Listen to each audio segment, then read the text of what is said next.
He entered the tea house seeking peace and tradition, but his red MAGA hat turned a quiet visit into a battlefield. The tea master humiliated him in front of the crowd, unaware he was standing before the owner of the entire tea plantation. What happened next shocked everyone. The tranquil tea house rested atop a hill, its architecture a harmonious blend of traditional elegance and natural beauty. The lush, emerald-green tea fields stretched endlessly around it, their leaves glistening under the soft mid-morning sun. Inside, the ambiance was one of serene refinement. Soft bamboo mats lined the floors, delicate shoji screens cast subtle shadows, and the gentle clink of ceramic teacups punctuated the quiet hum of conversation. Jonathan Myers, a 52-year-old man with neatly trimmed gray hair and piercing blue eyes, stepped inside, his polished brown loafers clicking lightly against the bamboo floor. He wore a crisp white dress shirt tucked into tan slacks, his posture straight and confident. Perched atop his head was a bold red MAGA hat, its stark white letters catching the light like a beacon. As Jonathan moved toward the reception desk, his calm demeanor and faint knowing smile exuded a quiet authority. Heads turned almost instinctively. The striking red of his hat was a jarring contrast to the muted tones of the tea house, like a drop of paint on a pristine canvas. Guests exchanged glances, their curiosity tinged with unease. Behind the counter stood Hiroshi Takeda, a 48-year-old tea master with short black hair and sharp, calculating brown eyes. Dressed in a traditional indigo yukata, adorned with the tea house emblem, Hiroshi radiated an air of authority, his every movement deliberate and precise. As he greeted Jonathan with a polite bow, his gaze lingered on the MAGA hat, a flicker of disdain crossing his otherwise composed face. "Good morning," Jonathan said warmly, his voice even and steady. Hiroshi straightened, his smile tight and strained. "Good morning. How may I assist you?" Jonathan's calm gaze didn't waver. "I'd like to experience your tea ceremony," he said, his hands resting loosely at his sides. Hiroshi hesitated, his sharp eyes narrowing slightly. "Our tea ceremony," he began, his tone clipped, "requires a deep respect for tradition and harmony." His gaze flickered once more toward the hat, his meaning unmistakable. Jonathan raised an eyebrow, his faint smile unwavering. "I'm here for the tea, not to disrupt tradition." Hiroshi's lips thinned as he pressed his hands together. "Very well," he said after a moment, his tone frosty. He gestured toward a low table by the window. "Please take a seat." Jonathan gave a polite nod and moved to the indicated spot, his calm demeanor unfazed by the tea master's veiled hostility. The other guests, a mix of locals and tourists, followed the interaction with barely concealed intrigue. A woman near the corner discreetly lifted her phone, the camera angled toward Jonathan as he walked to the table. Beside her, a young man leaned over, whispering something that earned a muffled chuckle. Yet Jonathan, ever composed, sat down gracefully, his back straight, his hat still firmly in place. The whispers grew louder as Hiroshi returned to the tea preparation area, his jaw clenched. He cast a quick disapproving glance at Jonathan before beginning to arrange the tools for the ceremony. The chapter ended with Jonathan resting his hands lightly on the table, his serene expression unchanged despite the palpable tension in the room. Across the tea house, a faint beep sounded as the recording phone stopped, capturing the first act of what would soon become an unforgettable encounter. Jonathan sat cross-legged at the low table, the muted tones of the tea house contrasting sharply with the bold red of his MAGA hat. The serene surroundings, fragrant incense curling lazily through the air, the rhythmic chirping of birds from the open garden, were at odds with the tension that had begun to simmer. Across from him, Hiroshi Takeda knelt, his movements calculated but increasingly tense. The bamboo whisk trembled faintly in his hand as he set it down beside a lacquered tea caddy. The traditional tools of the ceremony, perfectly arranged, seemed almost mocking in their precision compared to Hiroshi's barely contained irritation. Jonathan, meanwhile, observed the tea master with a calm, measured gaze. His fingers rested lightly on the table, his posture relaxed. Every so often, Hiroshi's sharp brown eyes flicked up toward the red letters on Jonathan's hat, the lines around his mouth tightening with every glance. Breaking the silence, Hiroshi's voice cut through the room like a blade. "I must ask," he said, the edges of his words sharper than intended. Do you wear that hat as a statement against harmony and tradition? The room seemed to hold its breath. A group of tourists sitting nearby exchanged wide-eyed glances, while one discreetly raised their phone to record. Jonathan didn't flinch. His piercing blue eyes locked onto Hiroshi's. I wear it as a symbol of my beliefs, he said evenly. Then, with the faintest hint of humor, he added, Isn't the tea ceremony about inclusivity and peace? The corners of Hiroshi's mouth twitched, but not in amusement. His hands stilled mid-motion, hovering over the tea bowl. Inclusivity, perhaps, he replied coldly, but not at the expense of respect. Jonathan leaned forward slightly, his expression calm but firm. Respect is earned, not demanded, he said softly, his tone carrying the kind of weight that made people listen. The guests around them were transfixed. A woman in a floral kimono leaned in slightly, her brows furrowed, while her companion whispered something under his breath. The faint hum of a phone recording filled the silence. Flustered, Hiroshi resumed the ceremony, his irritation bleeding into his movements. The whisk scraped against the bowl more aggressively than intended, and the carefully measured scoops of matcha seemed hurried. Finally, Hiroshi presented the finished bowl of tea, his lips curling into a sarcastic smile. Enjoy your tea, sir, he said, his voice dripping with mock politeness, as he set the bowl in front of Jonathan. Jonathan didn't react to the tone. He lifted the bowl with care, studying the delicate patterns on its surface for a moment, before taking a sip. His expression remained neutral, his blue eyes betraying neither satisfaction nor offense. Exquisite, he said after a pause, setting the bowl down gently. Hiroshi's jaw tightened further. It was clear he had expected a reaction, but Jonathan's unshakable composure only seemed to amplify his frustration. The tension finally snapped when Hiroshi stood abruptly, his movements sharp and uncharacteristically ungraceful. Perhaps this establishment is not suited for everyone, he declared loudly, his voice carrying across the room. I must ask you to leave. Gasps rippled through the tea house like a stone dropped into still water. Guests whispered furiously, and several phones were now held openly, recording the scene.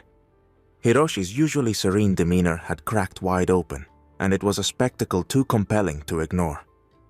Jonathan rose slowly, his movements deliberate. The red letters of his hat seemed to glow brighter in the midday sun streaming through the windows. He bowed slightly, his expression calm and unbothered. As you wish, he said, his voice as steady as ever. As he turned to leave, the silence was deafening, broken only by the soft click of Hiroshi's teeth as he ground them together. The chapter closed with the recording phones capturing Jonathan's measured steps out of the tea house, the weight of the moment hanging in the air like unspoken words. As Jonathan stepped outside the tea house, the calm serenity of the hillside was momentarily interrupted by the smooth purr of an engine. A sleek black sedan glided to a stop on the gravel driveway, its glossy exterior reflecting the sunlight. The air seemed to shift as the door opened, and a poised young woman stepped out. She was in her early 30s, with a sharp, tailored black suit that fit her like a second skin. Her straight chestnut hair was tied back in a sleek ponytail, and she carried a slim tablet tucked under one arm. Her stride was purposeful, her polished black heels clicking against the stones as she approached Jonathan with a warm smile. "Mr. Myers," she said, her voice professional yet friendly. "I hope the tea house met your expectations." Jonathan turned slightly, his faint smile growing as he adjusted his red MAGA hat. "Let's just say," he replied, his tone light, "I've gained some valuable insights." Behind him, Hiroshi Takeda stood frozen in the doorway, his stern demeanor now replaced by visible confusion. His sharp brown eyes darted between Jonathan and the woman, a flicker of panic creeping into his expression. "Expectations?" Hiroshi echoed, his voice hesitant and tinged with dread. The young woman shifted her gaze to Hiroshi, her expression polite but firm, as though she was about to deliver a verdict in a courtroom. "Yes," she said crisply. "Mr. Myers owns the tea plantations that supply your establishment. He's here to assess the quality of service." A gasp rippled through the small crowd of onlookers, many of whom were still clutching their phones, recording every second. The revelation hit Hiroshi like a thunderclap. His face, usually composed and confident, turned ghostly pale. "Owner," he stammered, his voice barely above a whisper. I had no idea." Jonathan's blue eyes gleamed with calm authority as he stepped forward, tilting his hat slightly. "That much," he said, his voice steady but cutting, "is abundantly clear." The tea master's shoulders sagged as he struggled to maintain his composure. Behind him, one of the guests whispered loudly, "Did you hear that? He's the owner." Another person muttered, "This is going to blow up online." Hiroshi bowed deeply, his hands trembling slightly. "Please forgive my behavior," he said, his voice thick with regret. "I didn't realize who you were." Jonathan held up a hand, silencing him with a gesture as smooth as his words. "Apologies are empty without change," he said firmly, his calm tone carrying the weight of a quiet reprimand. "Consider this an opportunity for growth." The young woman nodded in agreement, her fingers tapping something into her tablet. "We'll follow up with a detailed report, Mr. Myers," she said efficiently. Jonathan glanced at Hiroshi one last time, his expression softening slightly, but remaining resolute. "Respect isn't about knowing someone's title," he said, stepping toward the open car door. "It's about treating everyone with dignity, no matter what you see on the surface." As Jonathan got into the car, the crowd outside buzzed with murmurs. Hiroshi remained rooted to the spot, his head bowed in a mix of shame and disbelief. The woman gave him a final, measured glance before joining Jonathan in the car, which pulled away with a quiet hum. The chapter ended with one of the bystanders posting a video online, the caption reading, "Tea Master learns a humbling lesson from the plantation owner." The first comment appeared within seconds. "This is why you don't judge a book by its cover." As the black sedan idled in the driveway, Jonathan paused before stepping inside, his calm demeanor unshaken. The crowd outside the tea house murmured in anticipation, their phones still raised, capturing every moment. Hiroshi Takeda, the once confident tea master, now stood hunched near the entrance, his head bowed in shame. "I have brought dishonor to this tea house," Hiroshi said, his voice breaking under the weight of his own words. His hands trembled at his sides, the realization of his actions etched across his face. The crowd grew silent, the weight of the confession hanging in the air like an unfinished note. Guests who had been whispering and filming now stood still, their expressions ranging from pity to quiet judgment. Jonathan stopped mid-step, the sound of his polished loafers crunching softly against the gravel. Slowly, he turned back toward Hiroshi, his blue eyes steady but not unkind. The faintest smile touched his lips, though his tone carried a firmness that demanded attention. "Redemption lies in action, not words," Jonathan said, his voice clear and calm, cutting through the stillness. He adjusted his red MAGA hat slightly, its bold letters gleaming in the sunlight. "Show respect to all, regardless of their beliefs, and this tea house will thrive." The simplicity of the statement struck a chord. For a moment, there was nothing but the soft rustle of leaves in the surrounding tea fields. Then, a single pair of hands began clapping, soon joined by another and another, until the crowd erupted into genuine applause. Hiroshi raised his head, tears glistening in his sharp brown eyes. The applause seemed to humble him further as he bowed deeply, his voice trembling but resolute. "I will strive to honor that," he said, his sincerity cutting through the noise. Jonathan nodded once, his expression softening just enough to convey his approval. Without another word, he turned and entered the sleek black car. The young woman in the tailored black suit followed closely, her heels clicking with practiced precision.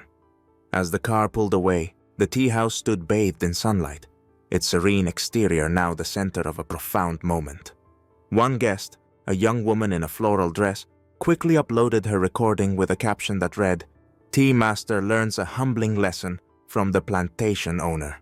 Within moments, comments flooded the post. "This is the respect we need in the world. Never judge someone by their hat. Legendary composure." Back in the car, Jonathan leaned back in his seat, his faint smile now a little broader. "Do you think they'll change?" the young woman asked, glancing at him from her tablet. Jonathan adjusted his blazer and replied with a knowing chuckle. Respect is contagious. Let's hope it spreads. As the sedan disappeared down the winding road, the tea house, once a symbol of exclusivity and tradition, began its transformation. Guests shared their experience online, sparking discussions worldwide about humility, respect, and the importance of looking beyond appearances. And Jonathan? He simply smiled, knowing he had planted a seed where it mattered most, among the very roots of the tea fields.